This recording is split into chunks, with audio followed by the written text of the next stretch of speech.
Designing my own putter was not really something I ever thought about. I definitely have had an interest in certainly putter design and science probably for the last 10 years. So this has been a great opportunity and experience for me working with L.A.B on this. I really enjoyed putting with the L.A.B the last few years on tour, getting to know the team, and I feel like it's been a very reciprocal relationship, and to have the opportunity to add some of the key points that I believe there should be in a putter with their technology. I think it was really an organic collaboration that hopefully leads to a putter that many people can enjoy. The initial inspiration for the Oz One started far away from putters and was more about classic, timeless designs that I like a Porsche 911 or a Rolex Day-Date watch. And so that was kind of the thing that it's always got to be looking good, no matter what time. It's not just going to be a fad at the moment. And that was the start point. And then, I think the nice thing was that we got to include some of the real L.A.B looks in this more conventional design mallet putter, let's say. I think it is a real mix of, the futuristic look of very scientific putters, but also, relatable to the golfer who's always putted with more traditional looking putters. I've putted with a Mez for the last few years, and that top line, the triangular top line, I think is a very nice feature, and it was great that we were able to include that on the Oz One.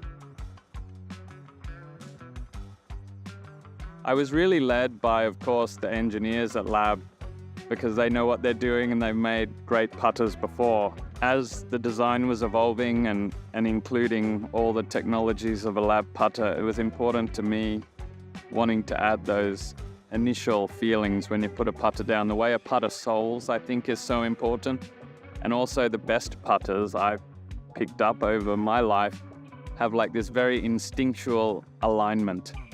You don't have to fiddle with the putter once it's in your hand. The design of the putter lines it up very well on its own. I like those kind of features, so I've tried very hard in the design of this putter to include a nice soling and very instinctual alignment. I think the Oz One is different than any other L.A.B because it has the ability to have an insert in the face. The insert's made of stainless steel, whereas the rest of the head is aluminum. And it's a personal preference thing, but maybe a slightly more solid feel, a little more pop or a little more energy off on the strike of the putt. And I think the balance of that extra energy with the smoothness of how a L.A.B swings might appeal to a lot of people.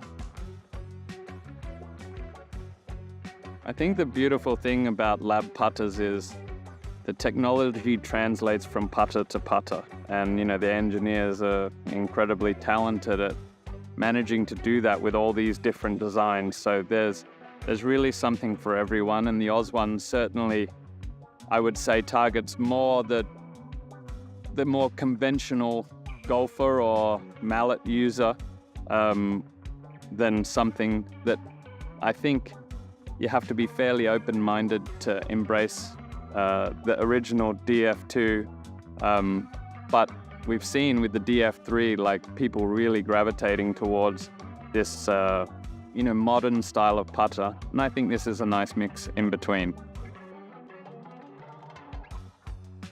I strongly believe that any L.A.B putter would help any golfer putt better.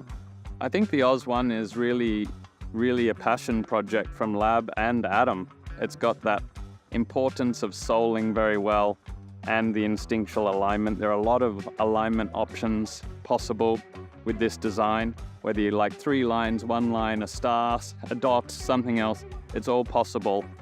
So hopefully it's something that everyone enjoys.